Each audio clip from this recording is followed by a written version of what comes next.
apple trees are blooming. Yay.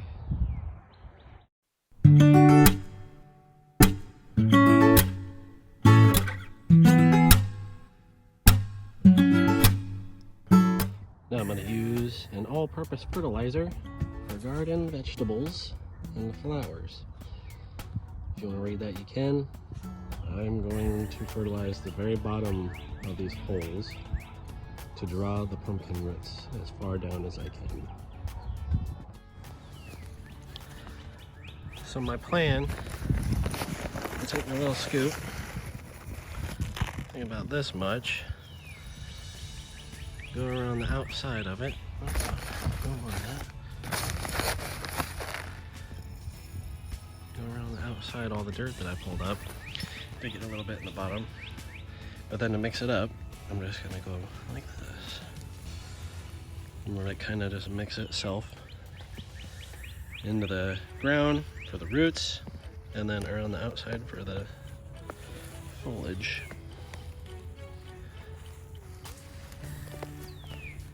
I'm just gonna go like this.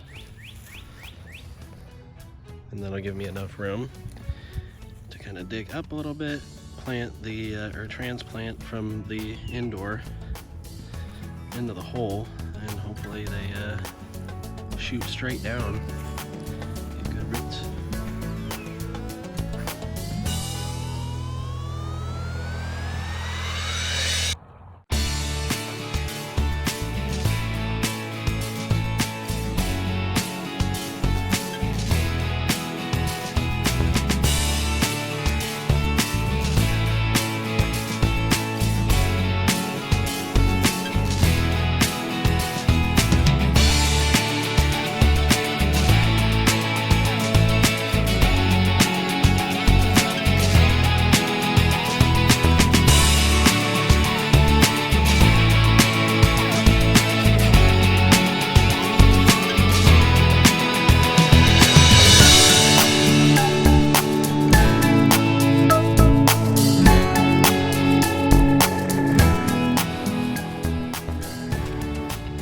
Well, I guess now we water it, or let it rain, really. I just let it rain, so I still got about 8 to 14 days for the seeds to actually sprout, and then probably another week or two of getting bigger, growing stronger.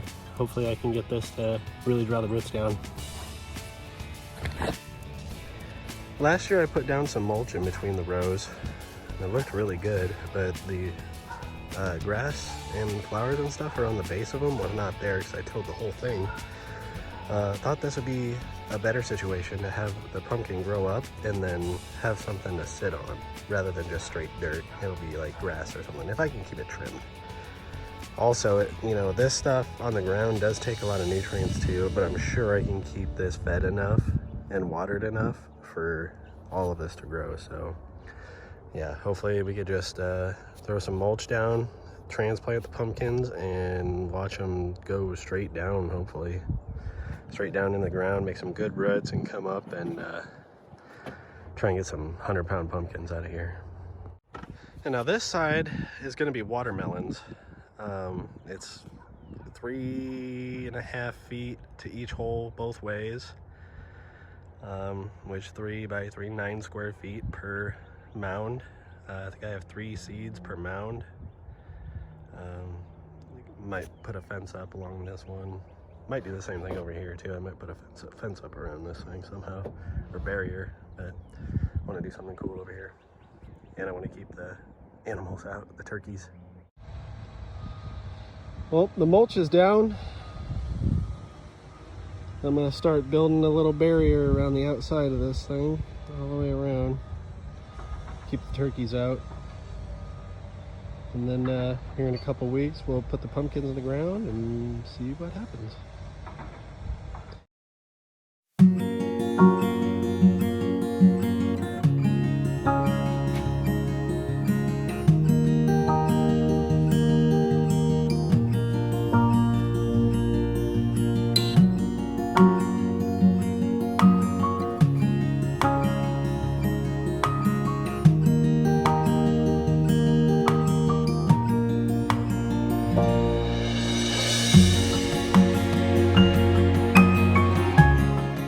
Now that the seeds have sprouted, I am taking this garden soil for in-ground use, and I'm filling the holes up with it. About halfway now. I'll basically just pour it on top, break it up, and squish it in. I'm gonna water this in a little bit, get the fertilizer activated, and then here in about a week or two, depending on how fast the sprouts grow, how fast it warms up, I'm gonna put those in the holes, and then we'll see what happens. All right, got all the holes filled.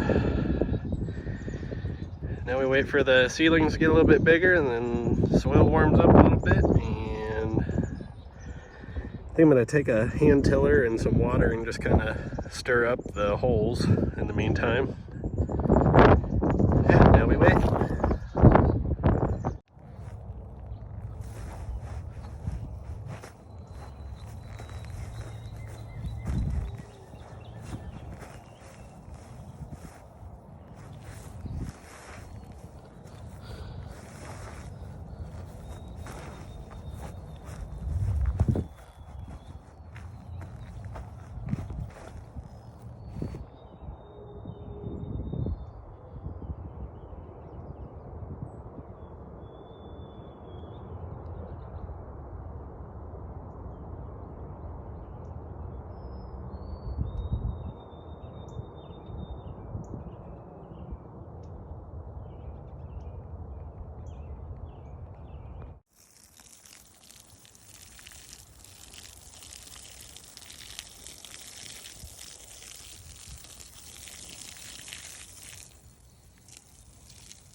Just finished watering them in.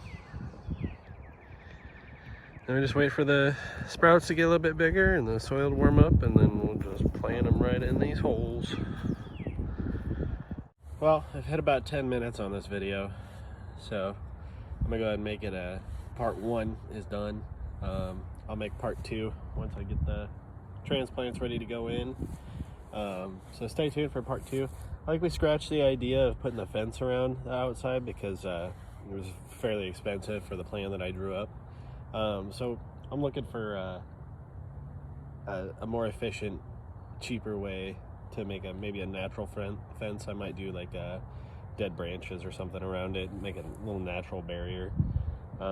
Yeah, give me an idea if you guys know any way to make a super cheap 4-foot fence. Let me know. Put it down in the comments. Make sure to hit like, maybe subscribe to my channel. I don't know, could use it.